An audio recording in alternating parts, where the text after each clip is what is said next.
The bottom line is, if somebody wants to go shoot somebody, it's going to be very difficult to stop them from doing that.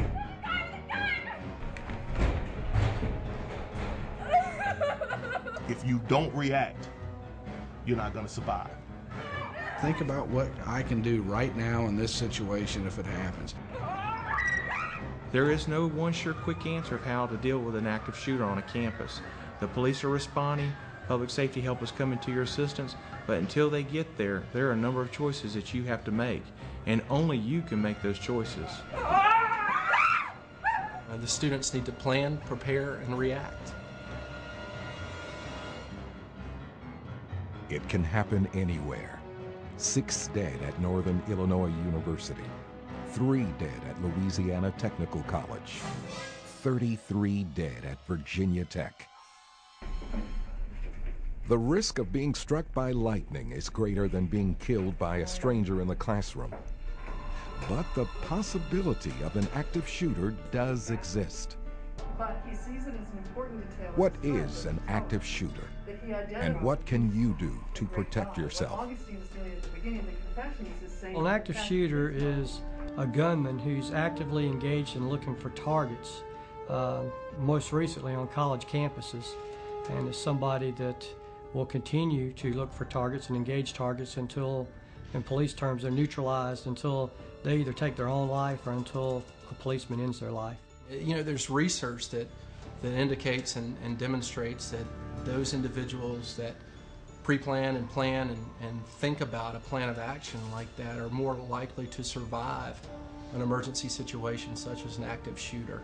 We need to run a scenario through our heads of what we would do if we were confronted with a shooter. Not just on campus, if you were at a convenience store or grocery store. If you were confronted with a situation involving a gunman, what would you do? I think I'd probably close the door and try to barricade it. I would more than likely freeze up and lose my mind, and I wouldn't know what to do. I would probably try and get back to my office and close and lock the door. Get down on the floor, I guess. I don't know. Drop to the ground. Yeah. That's about it. I don't know what I would do.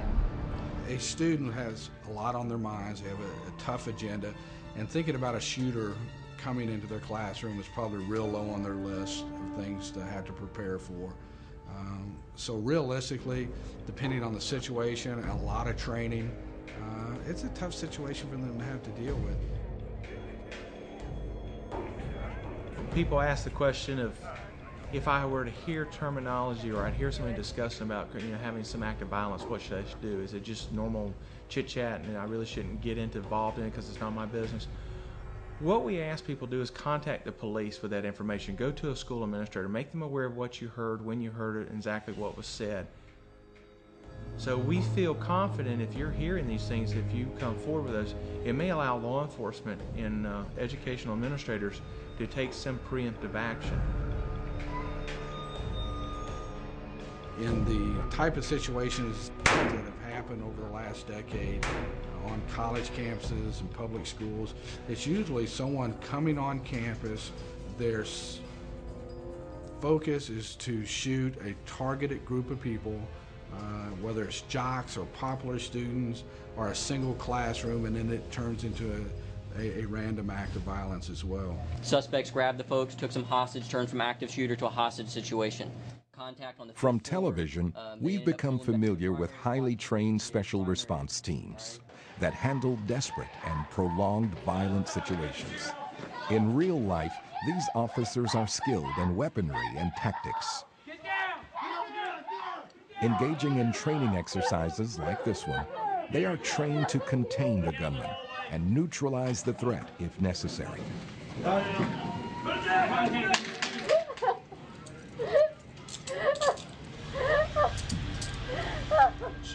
In an active shooter situation, a gunman kills quickly and doesn't take hostages.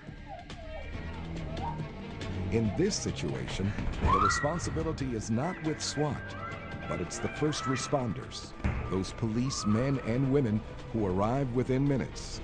It is imperative when you're dealing with an active shooter to get those first responders on the scene as quick as possible. I heard gunshots. I think someone's been hurt. Please, just send an ambulance and cops. What do I need to do? I don't know what to do. Should I run? Well, the great thing about cell phones is everybody has them, and it gives you instant communications. When police officers are trying to respond to emergency, one of the biggest things we want to know is what are we coming into?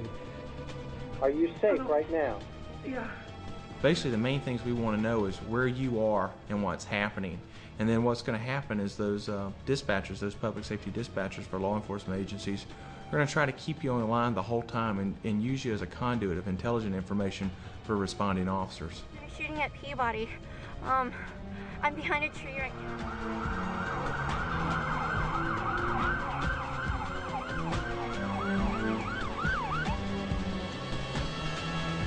Police response is immediate.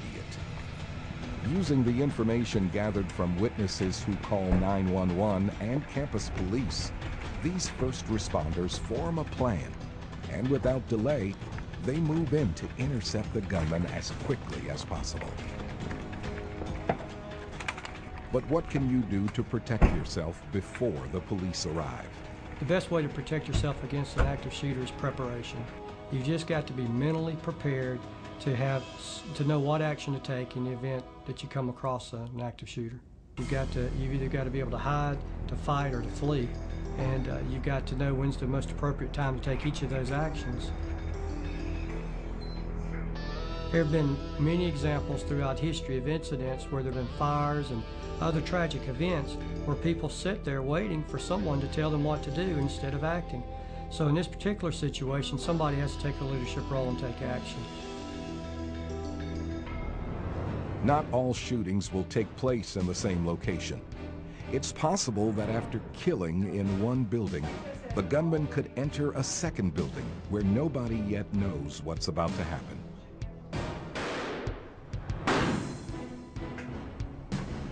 In a hallway is an extremely dangerous situation.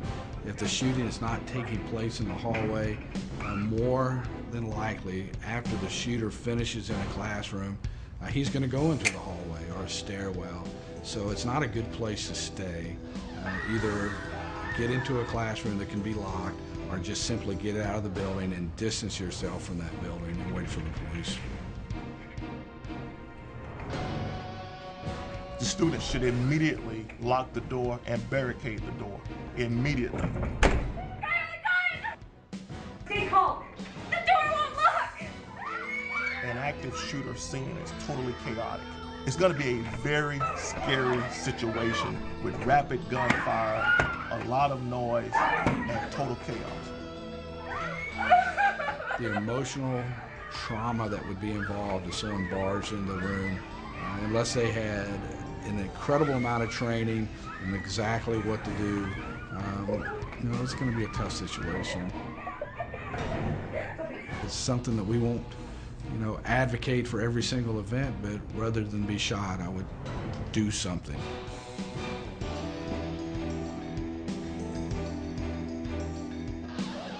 Drop the gun! Drop the gun, police!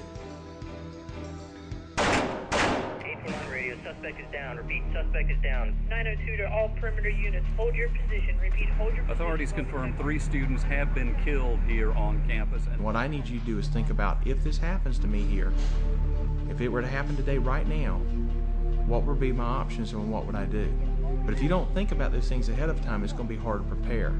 Every time you go into a restaurant, you go into a classroom setting, if you're at a movie theater, you should be thinking, if an emergency were to occur, whether it be an active shooter, a fire, any type of emergency, what would I do that would be in the best response for my safety? But if you think that, oh, that doesn't happen here, that happens somewhere else, then you're going to find yourself at a disadvantage.